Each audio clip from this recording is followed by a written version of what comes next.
Hey everyone, welcome back to Experience This, show number 42. We've got a really special guest today to talk to us about experience strategy, and I'm excited about this show. What about you, Lori? Yeah, I'm really excited about this conversation. I had a little bit of an opportunity to explore Stone Mantel and listen to Aransas podcast, which I highly recommend. So very excited, Lori Timony with Go City, and really happy to have you here, Aransas Savas from Stone Mantel. Could you introduce yourself, please? Sure. Hi. I'm so glad to be here with you guys. I spent the first 2 decades of my career working in transformational experiences, working principally with Weight Watchers and really creating the global customer experience there that was focused on very intentionally creating an impact in our customers' lives. The entire mission and brand were based on that promise. Since then, I've had the wonderful privilege of working with Stone Mantle for the last few years to work across a much broader range of categories to help other companies have a similar impact on their customers, to deliver on lofty promises, to make a difference, and to be truly uniquely valuable to their customers. So, all of my work is based in experience strategy and behavior change, specifically in the realm of coaching. So, Aransas, super interesting. You're one of the very few guests we've had on this show that's not in the travel industry or in the in-destination experiences space. You're an experience strategist. Your firm, Stone Mantle, does experience strategy for a wide range of companies, a lot of Fortune 500, Fortune 100 companies. Tell us what experience strategy means. So every company delivers some sort of experience, whether they're aware of it or not. And we really help companies be intentional about creating an experience that's meaningful to their customer, something that differentiates their brand value through the felt sense of that experience and through the perceived value of the time that they spend with the company. Okay, that's like your elevator pitch, right? But let's go just a little deeper and even bring into this, the beginning of the experience economy, and what's that all about? I know there's a lot of people out there who still don't really understand the definition of the experience economy and what that's all about, and that's at the core of what you do every day and time well spent and all that. That's So right. go a little deeper there. Yeah, so we work very closely with Joe Pine, who is the co-author of The Experience Economy, literally wrote the book on it. And so if you think about the experience economy, we usually talk about it in terms of the progression of that economy. And so you think about commodities, right? We started out very much early in our history as a commoditized economy. A commodity is inherently something that is undifferentiated, that can be extracted, and then it's cheap, right? We moved into a goods economy. I always think about my great grandmother and the women who came before me in this, and how they created celebrations for their kids. So if I think all the way back to my great great grandmother, she was literally taking flour and milling that flour and then going through all of the work and the effort to churn the butter in order to make a cake for a celebration. I think then, though, of my grandmother, and she was in a goods based economy. So that was sort of the next chapter here of this economic progression. And she was getting a nice hand from good old Betty Crocker. It let her move a little faster. It let her do a little more in less time. Yeah, she had to spend slightly more, but she still got to put her hands in it, get it done, and feel like she was creating this cake at the same outcome. Well, then in the era I grew up in, we saw a services economy emerge. And in the services economy, that cake was baked by Mrs. Cartwright down the street. And you would go to the Cartwright bakery, you would pick up your cake, and you would proudly serve it at that birthday party. Well, the next stage of that progression is the experiences-based economy. I happened to raise my children in that experiences-based economy. And so we had these great big theme parties, and everybody was dressed in costume, and everything worked together to immerse the children in an experience, to make them feel like they were in their favorite TV show or whatever character they were excited about at that stage of their childhood.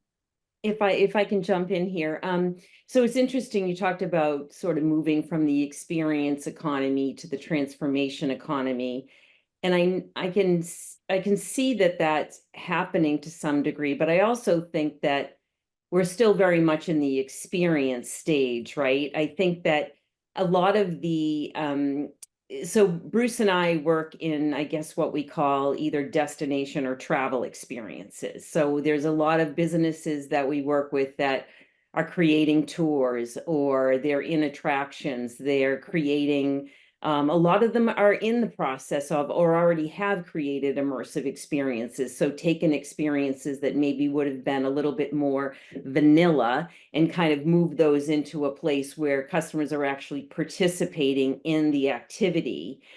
And so when you think about kind of, okay, the next steps, so what becomes a transformational experience, right? So you've got an immersive experience, or you've got an experience, just, kind of just an experience. What makes that experience transformational? Great question. And I've done a lot of research on this to understand what it means from the consumer perspective.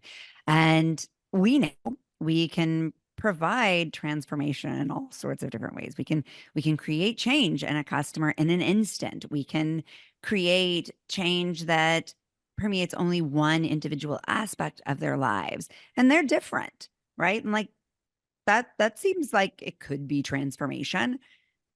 And so we went out in front of thousands of customers to validate that theory. And what we found out is that in the minds of customers, transformation is something bigger.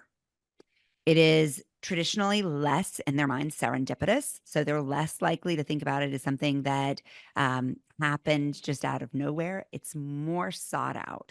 They're more likely to go looking for it, to say, I have a problem, a catalyst, right? Something I want to change. And I'm going to seek out ways to create the impact that I want. And we sometimes oversimplify it by saying healthy, wealthy, and wise, right? So I want to have more of whatever matters to me, or be different in whatever way matters to me. So it's more likely that they're going to seek out that change.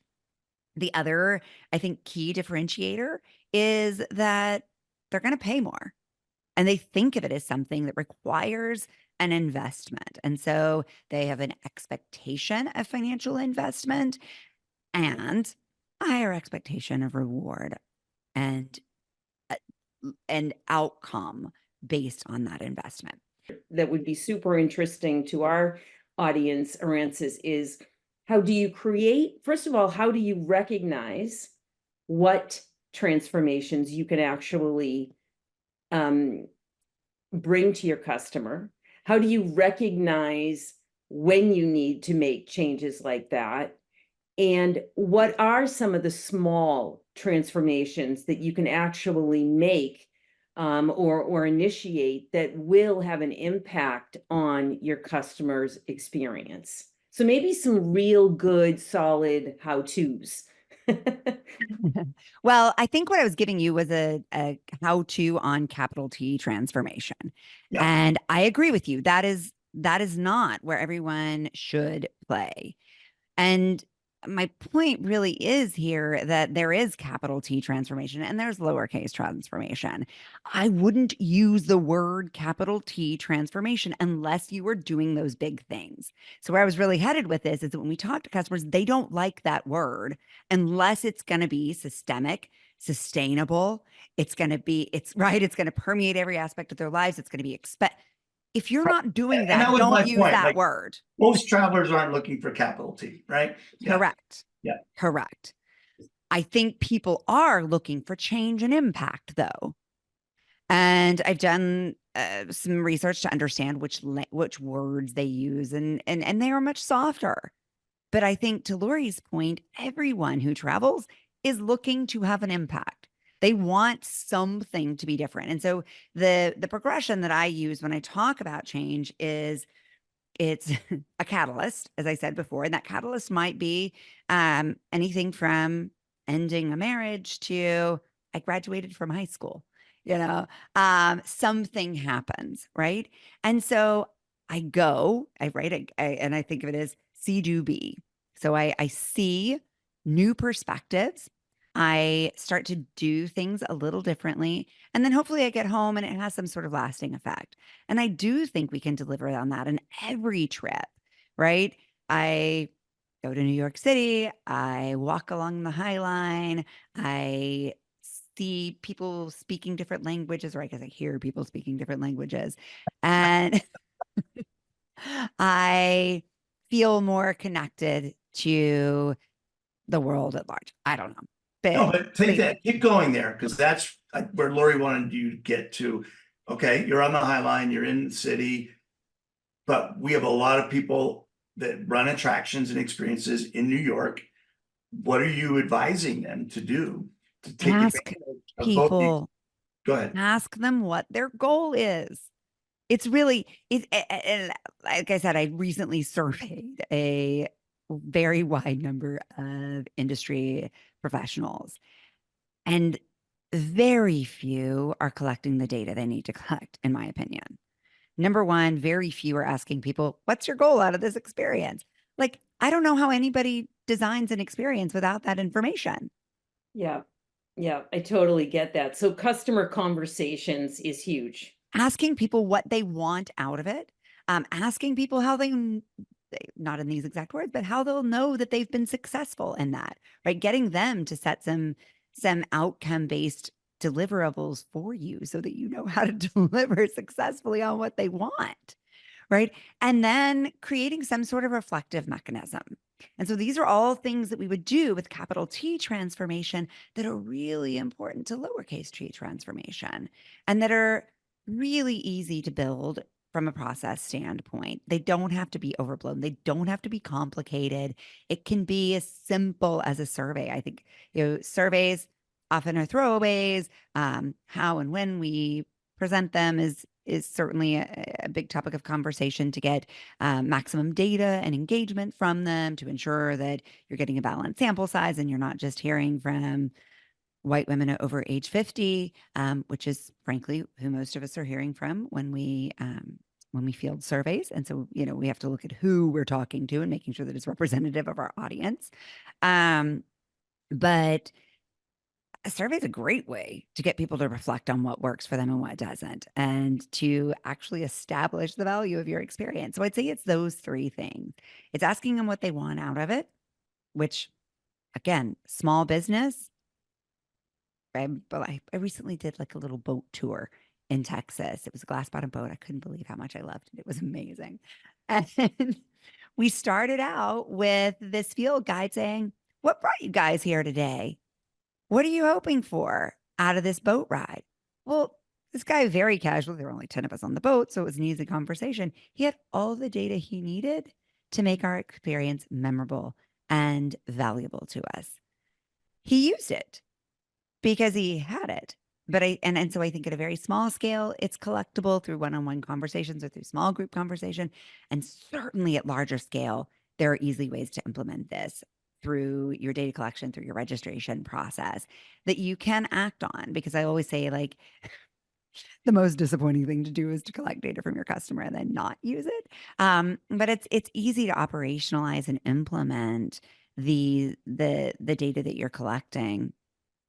It just requires that you create a process. That was fascinating point about the guy on the boat asking the 10 people, what do you want? And then delivering it. Yeah. Right. And that's easy. But let's say that the person who owns that company has 10 boats, who is a bigger operation, and then it's a survey. And like you said, then there's all the issues with survey. But even more important, what about the people that never get on a boat? So they're not in their survey, they're not even thinking about getting on a boat. how do you get to those people in a meaningful way? Like, why aren't you coming on our trip? What do you want that we're not providing? Again, as a company in Texas, wherever you were, that has 10 boats, that wants to grow my business, I don't want to just talk to people that are already coming. I want to talk to people that aren't. How do I find those? Well, the first thing is you do want to take care of the person that's there, right? Because they are your most powerful. And this is certainly true in your industry. Maybe more so than most, but true for most. Word of mouth is always going to be your most powerful advertising. And so delighting me made me talk about it. And I was so surprised by how good the experience was. What That I company told a was lot of it? people. What I company? don't know the name of the company, Oh but my it's the God, aqua. It's the it's so good, and you don't even know the brand, well, right? it doesn't matter because I can tell you where it was. And there's only one company there. It was the Aquarina Springs Glass Bottom Boat Tour. Okay. And it was in San Marcos, Texas. They have no competition there. Now they have a ton of competition a few miles away in Austin, but I would go back to San Marcos just for this glass bottom boat tour because it was so delightful. All right. Well, now at least the brand is somewhat there. Okay, got it. Keep Right. going. But I don't know who the operator is. That's not relevant to me. It was the place, right? So then good data point. Um, so then if you take this question you have, yes, word of mouth is your most important sales tactic. But okay, so you're not reaching other people. Well, then I mean, you're going to need to do research. You're going to need to talk to those people and find out what it is they want. And the probably though, I mean, I think everybody knows that, right? That's no surprise. If you want to know, like from the people who aren't purchasing, you're going to do pre-purchase research. The thing that I think most companies miss is that they don't ask those tour operators directly, the people who are closest to the customer and having those intimate conversations. That guy with the 10 boats, I hope he's asking my tour operator what thematically is happening on his boat, what Yeah. trends he sees, because that guy knows a lot because he did 10 tours that day. His 9 colleagues did 10 tours that day. A lot of data points. So And just to Aransas, clarify, in our language, you said tour operator, you mean the tour guide, the Tour guide, person yes. who's on Yeah. board, the tour The, guide. yeah. Yeah. The Just to person clarify. who's Okay. driving the Go ahead, boat. Lori. Yeah. so Aransas, from looking at, some of your some of the information that I learned as I was reading your trends report and so forth, um, obviously, as an experienced strategist, you're very heavily focused on the customer. And I understand kind of some of the first steps are understanding the customer, the customer journey, and, collecting all that data and so forth. But can you kind of give us an idea, let's just say again, as a sort of, I don't know, maybe small to medium business in this space, okay, collecting customer information and understanding who your customer is and getting feedback, and there's a number of ways to do that. Surveys obviously one of them, but there's certainly other ways that are kind of even do it yourself stuff that might not even be very expensive. What are some of the quick, kind of the most impactful things, the process that you might take, and things that you think that these type of business need to be thinking of if they really want to improve their customer experience? Maybe the top 5 or 6 items that you feel you can share that will be most impactful to those businesses. Yeah, I'd say number one, think about what your customer wants. And we talk a lot about jobs to be done. Every customer, whether we think of it in these terms or not, is hiring us to do a job for them. This is based on the research of Clayton Christensen, who has written extensively on the topic and is definitely worth a read if you're curious, because your customer is giving you money in exchange for their time. And so understanding what that job is that they have hired you for is critical. The second thing then is to understand time. Your customers are there. If you look at the latest research on customer mindsets around time and money, what you're going to find is that for most people who can afford to put a roof over their head and to have their basic needs met, they will actually, and this is certainly true in North America, but also pretty consistent worldwide, people will say that their time outvalues their money. And I think that's sort of staggering to think about the role time is playing in our decisions. And so when customers are choosing an experience consciously or unconsciously, they're thinking, is this going to be a good use of my time? Is the Mhm. money I'm giving them worth it? But more importantly, is the time I'm giving them worth it? And so they're going to judge you based on that. So you have to be responsible for making it a good use of their time. Well, to do that, you have to understand what would waste their time, but also what would reward their time, and dive into that equation in a way that gives you the upper hand in terms of really understanding what your customer values and where you can delight them. I think the next thing to really think about is what we call modes work. So historically, I'm we've sorry, thought what work? modes, MODES. Okay. MODES, Yep. modes work. Modes work. So historically, experience strategists, and certainly in the user experience world, you've heard a lot about customer journeys, right? And many companies have over the years created a customer journey map, and that journey is super tidy, and it makes a nice artifact that you can put in front of your executive team and say, "This is the journey our customer goes on."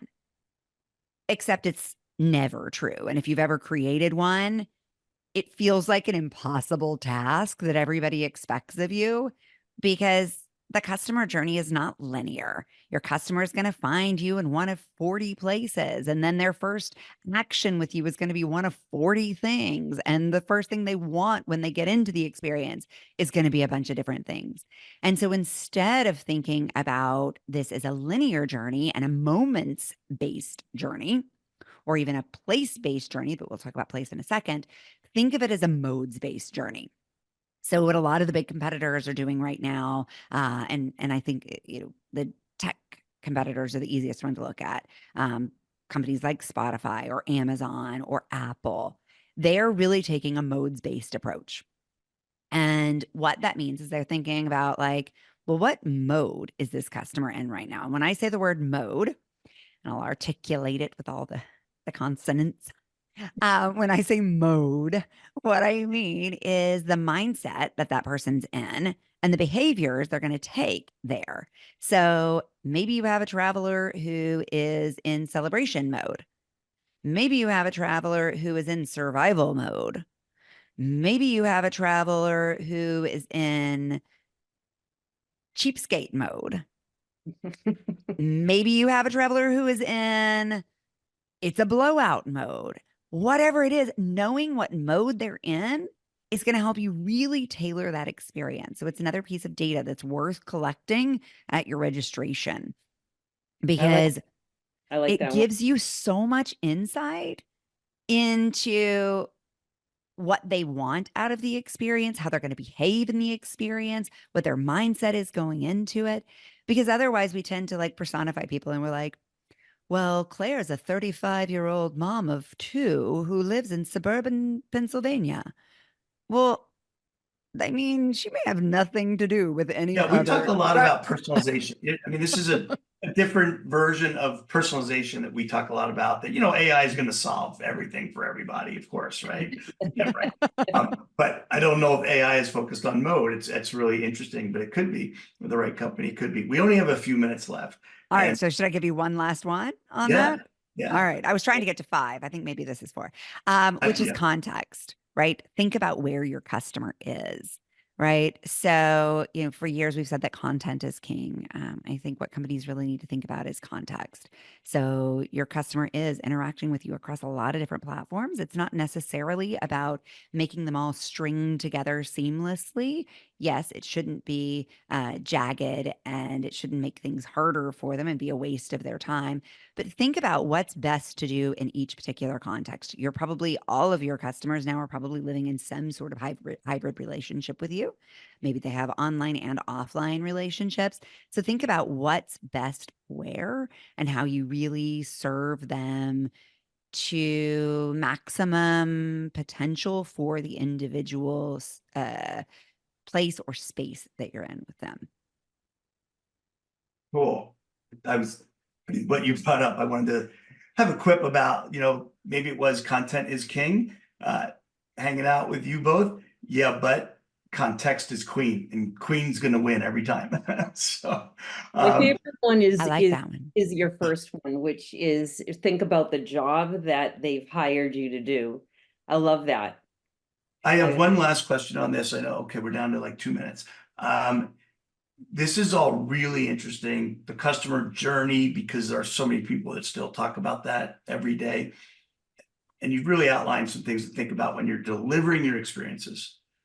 But how do you market that, right? Because if I can't market that I'm going to be delivering an experience differently based on what you're talking about, then who cares? So how might you recommend how to market that so people see, oh, the way this company is running their experiences is going to be different, and it's going to be targeted for me and what I'm looking for based on the mode that I'm in. I'm trying to get out and have, a buddy's ski trip, and I'm in a different mode.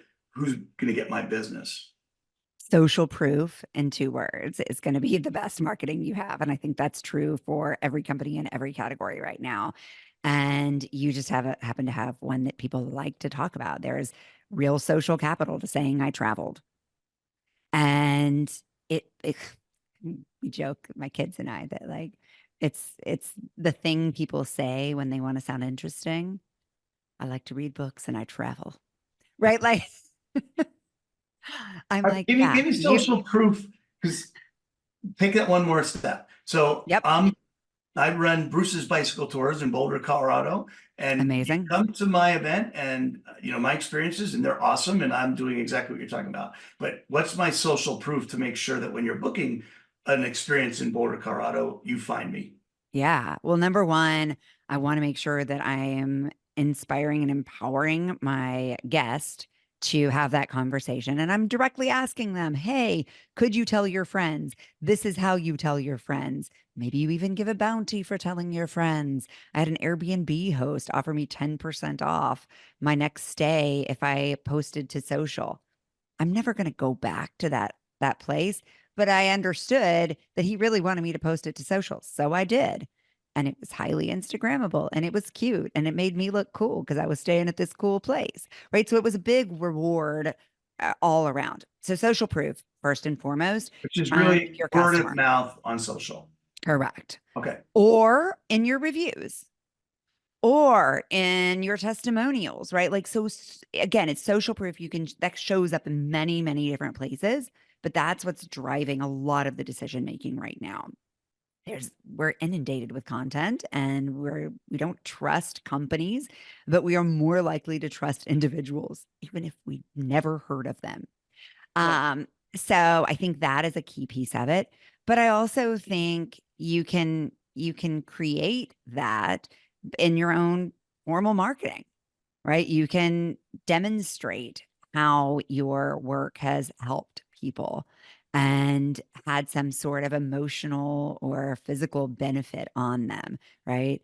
And that's what we've always done. That's what marketing always was. You show a joyful face and you subliminally believe that you're going to feel more joy if you experience that. I think you can take it a step further though by using your customers and authenticity, right? So again, we are distrustful.